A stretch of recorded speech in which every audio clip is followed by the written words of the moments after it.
कंजूस का बेटा महाकंजूस। एक दिन एक बहुत बड़े कंजूस सेठ के घर में कोई मेहमान आया। तभी कंजूस सेठ ने अपने बेटे से कहा कि बेटा, मेहमान के लिए आधा किलो बेहतरीन मिठाई ले आओ। बेटा बाहर गया और कई घंटों के बाद वापस घर आया। तब कंजूस सेठ ने पूछा, बेटा मिठाई कहाँ है? बेटे ने कहना शुरू किया, अरे पिताजी, पहले मैं मिठाई की दुकान पर गया और हलवाई से बोला कि सबसे अच्छी मिठाई दे दो। तब हलवाई ने कहा, बेटा मैं तुम्हें ऐसी मिठाई दूंगा बिल्कुल मक्खन जैसी। फिर मैंने सोचा क्यों ना मैं मक्खन ही ले लूं।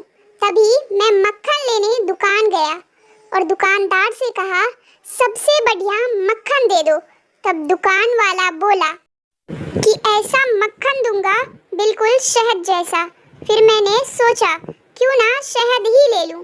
तब मैं शहद वाले के पास गया और उससे कहा कि सबसे अच्छा शहद दे दो। शहद वाला बोला, ऐसा शहद दूंगा बिल्कुल पानी जैसा साफ। तो पिताजी, फिर मैंने सोचा कि पानी तो अपने घर पर ही है और मैं खाली हाथ घर चला आया।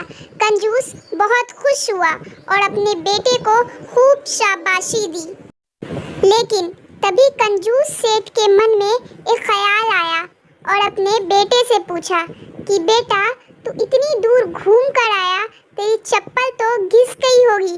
तब कंजूस का बेटा बोला, नहीं पिताजी, मैं तो घर पर आए मेहमान की चप्पल पहन कर गया था।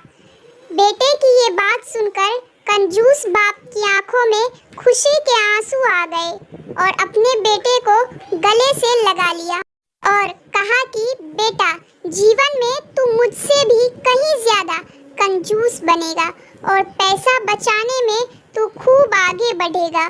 धन्यवाद।